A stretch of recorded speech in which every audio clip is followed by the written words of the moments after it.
Hello friends, नमस्कार and welcome to Ashoka institute. Uttar Pradesh लोक सेवा आयोग द्वारा जीआईसी में प्रवक्ता के पदों की जो वैकेंसी है 2020 की वो आ चुकी है। प्रवक्ता राजकीय इंटर कॉलेज परीक्षा 2020 विज्ञापन आपके सामने है और बहुत प्रतीक्षित विज्ञापन था। और ऐसा माना जा रहा था कि टीजीटी पीजीटी जो यूपी की टीजीटी पीजीटी का जो विज्ञापन जारी किया गया था उसके कुछ ही दिनों बाद ये आएगा और वो आ गया।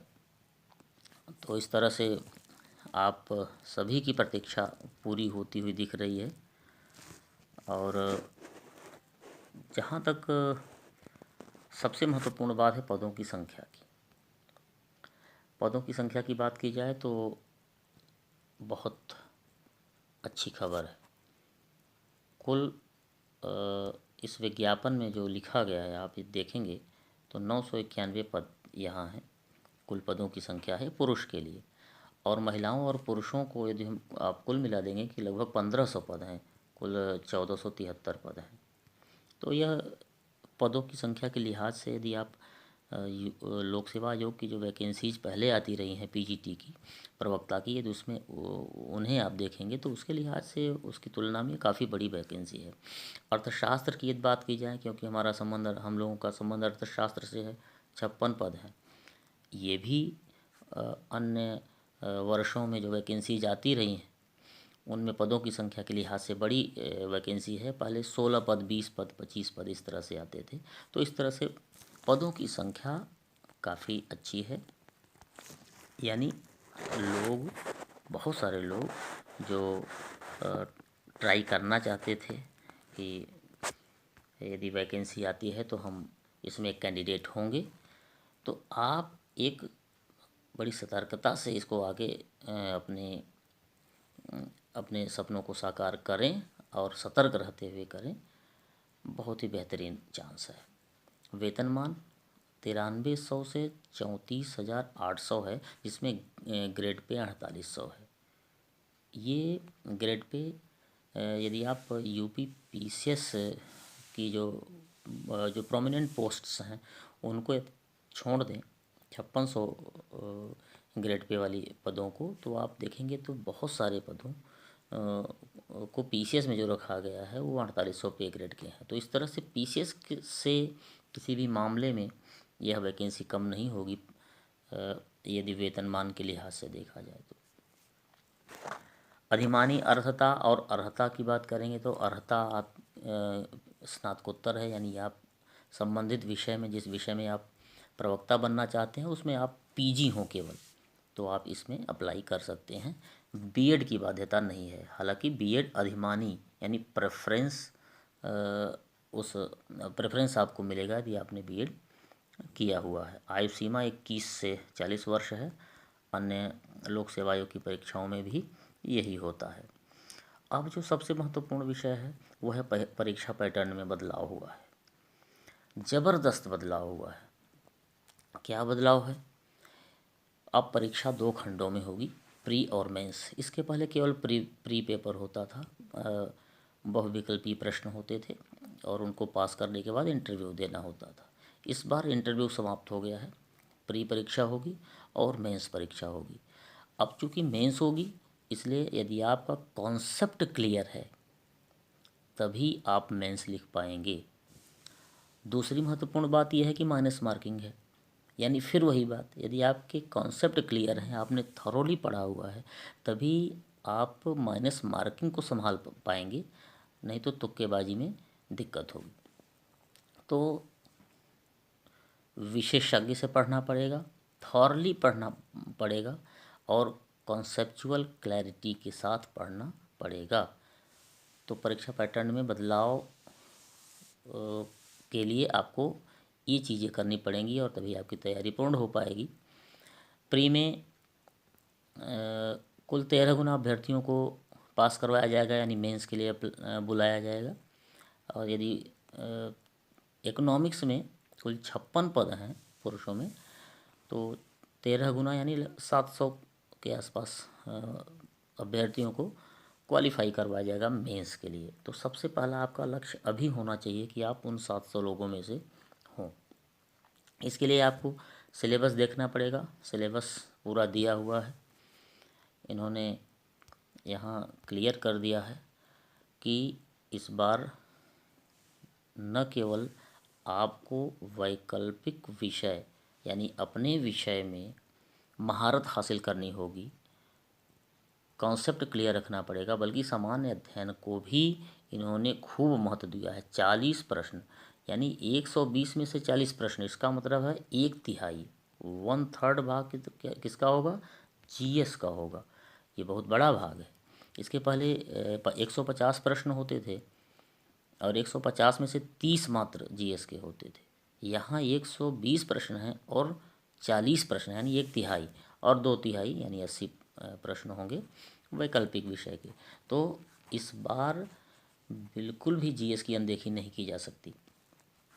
अब यदि जीएस का सिलेबस आप देखेंगे तो लगभग आप देखेंगे सामान्य विज्ञान, इतिहास, भारतीय राष्ट्रीय आंदोलन, अर्थव्यवस्था, कृषि, आप पूरा देखेंगे तो पीसीएस का जो सिलेबस दिया गया है। और वैकल्पिक विषयों का पाठ्यक्रम मुख्य परीक्षा की बात होगा और पाठ्यक्रम नीचे दिया गया है। तो दोनों वैकल्पिक विषय तो वही रहेगा।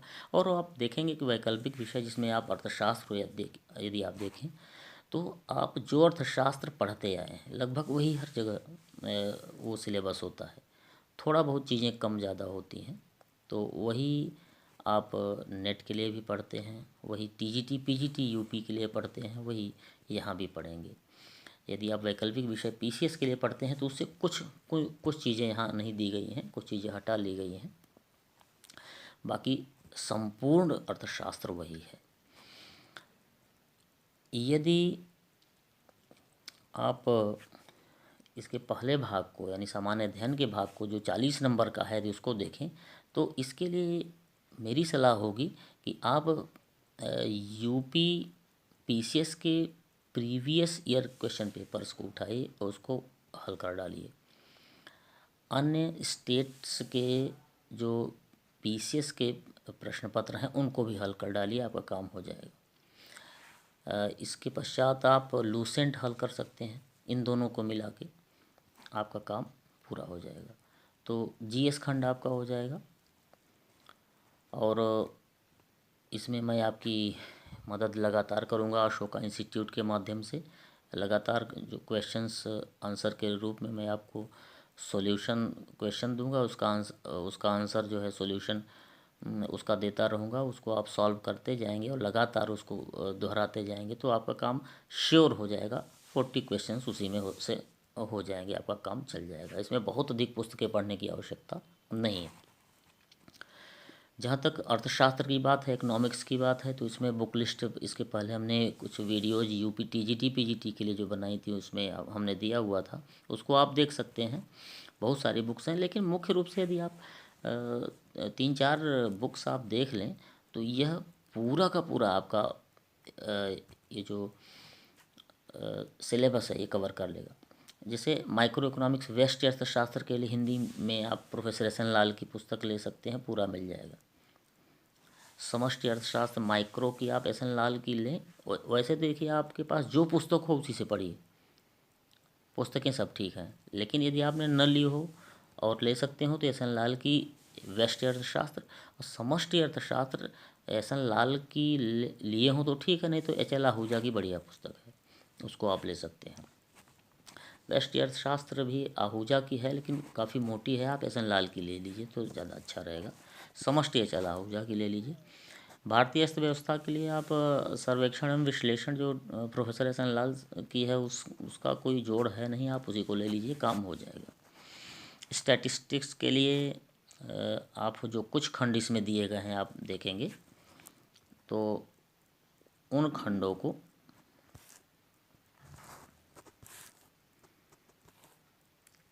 स्टैटिस्टिक्स के लिए आप देखेंगे सिलेबस, यदि अर्थशास्त्र का ये सिलेबस है, ये देखिए सूक्ष्म अर्थशास्त्र, व्यापक अर्थशास्त्र, मुद्रा बैंकिंग, सार्वजनिक वित्त, भारतीय अर्थव्यवस्था, प्रारंभिक सांख्यिकी, ये सिलेबस है, लगभग वही है जो अन्य परीक्षाओं में होता है।